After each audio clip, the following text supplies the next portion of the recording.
Assalamualaikum warahmatullahi wabarakatuh. In very good afternoon.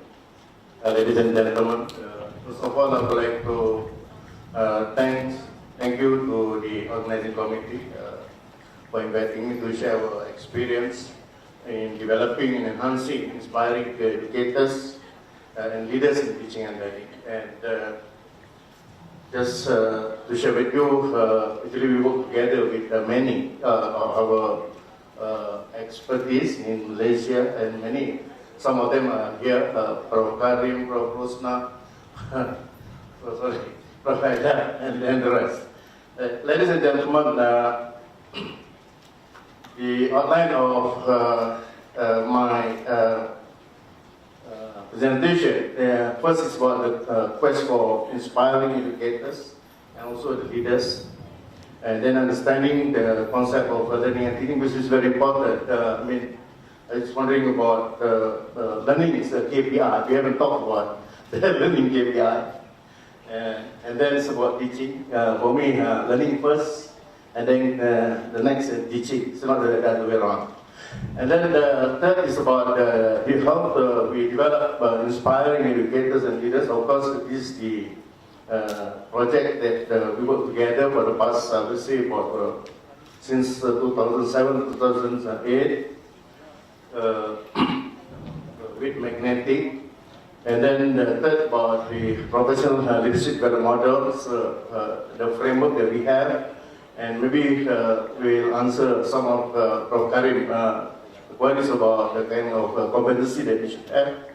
And then, of course, the challenges and the work forward, we regard especially for in the scenario that we have now. First, about the quest for inspiring educators and leaders. You know about the shift number 2 on the talent excellence, and basically the quality of Malaysian higher learning institution can only be as good as the quality of its academic community. I think you're most aware of it.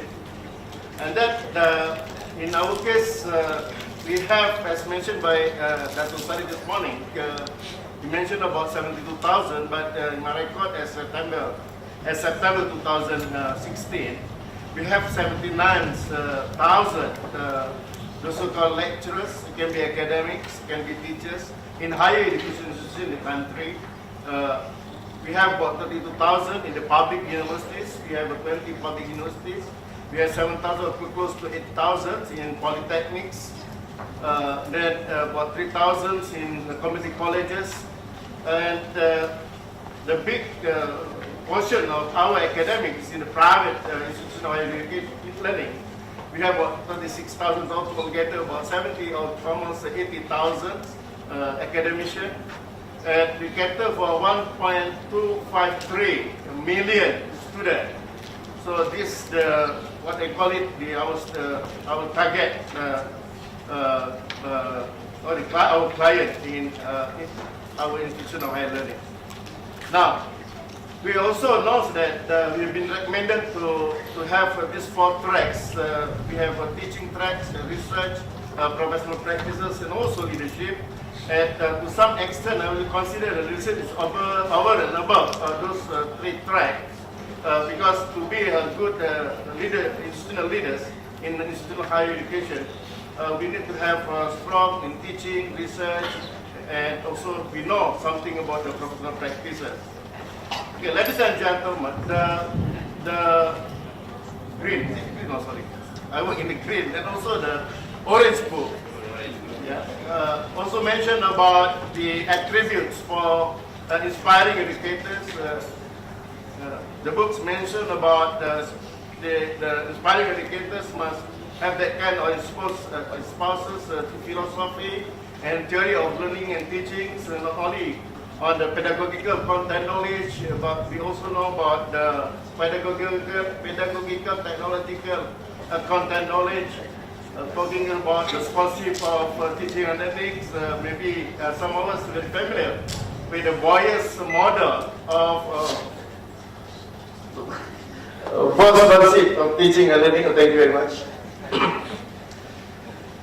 And then exhibit creativity and innovation in teaching learning. We discuss about this portfolio.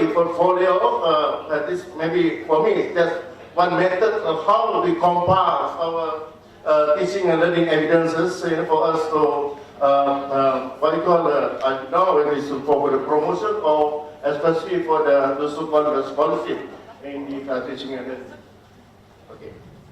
And then introduce innovation that impacts learning, outstanding contribution to leadership on teaching and learning, and also recognition. So we're talking about inspiring educators, some sort this academician should contribute to leadership in the teaching and learning, and also engage in scholarly activities and also pedagogical research. Ladies and gentlemen, the basic premise when we talk about the teaching learning is talking about the shift number 1 in our blueprint. We are talking about the holistic, entrepreneurial, and balanced graduates, as mentioned by Yang Berhormat Dato' Media this morning. So this is our the so-called purpose when we talk about higher education. The agenda is to develop, to enhance, to nurture, to enhance the holistic, entrepreneurial, and balanced graduates. And if we still remember, this is all the what you call the purpose of education in the country. We can refer back to either primary, secondary, or higher education. We have to refer back to our purpose, the national philosophy of education in Malaysia. I try to remind myself about this again and again. It's about education in Malaysia is employing efforts towards further developing the potential of individuals in a holistic and integrated manner, so as to produce individuals who are intellectual, spiritually, emotionally, and physically balanced and harmonious, based on a firm belief in and devotion to God. Such an effort is designed to produce Malaysian citizens who are knowledgeable and competent, who possess high moral standards, and who are responsible and capable of achieving a high level of personal well-being, as well as being able to contribute to the betterment of the society and the nation at large. So basically, I will summarize this philosophy. We are talking, when we talk about education, I think the purpose of education is for life, not just for living. That's it. Ladies and gentlemen, and then we move on to the concept of teaching. It's a classroom. I borrowed from my good friends, John Bates. A classroom process that involves exploration, choice, decision, creative thinking, and the making of value judgments based on the moral purpose of the lecturers. And we heard this morning when Prof. Kamal mentioned about the core, the heart, the guided leadership. And then teaching for quality learning is about the teacher's activity that results in meaningful learning, whereby students understand better that what they have learned if they are given the chance to construct their own meaning. They have to construct their own meaning for each learning activity that they are involved in. Ladies and gentlemen, we are talking about now about the constructing alignment. What does it mean? The idea that students construct meaning through their relevant learning activities. So this brings back to the idea of what is the student population. So I'm talking now is about the changing scenario of higher education, so-called student population, whereby we now, I try to classify into three main broad classification of the student population.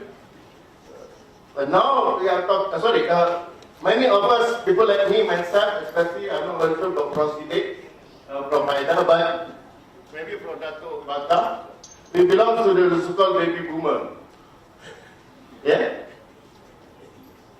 Before 1960. Am I right, Prof. Bata? You born before 1960s. Yeah? Most probably right after the World War II. And when we talk about the kind of student population nowadays, we are talking about the digital native. So digital native, who are they? Born after the widespread adoption of digital technology. And then who are they actually? They belong to the Gen Y, the millennial, who born in between 1980s to 2000, and also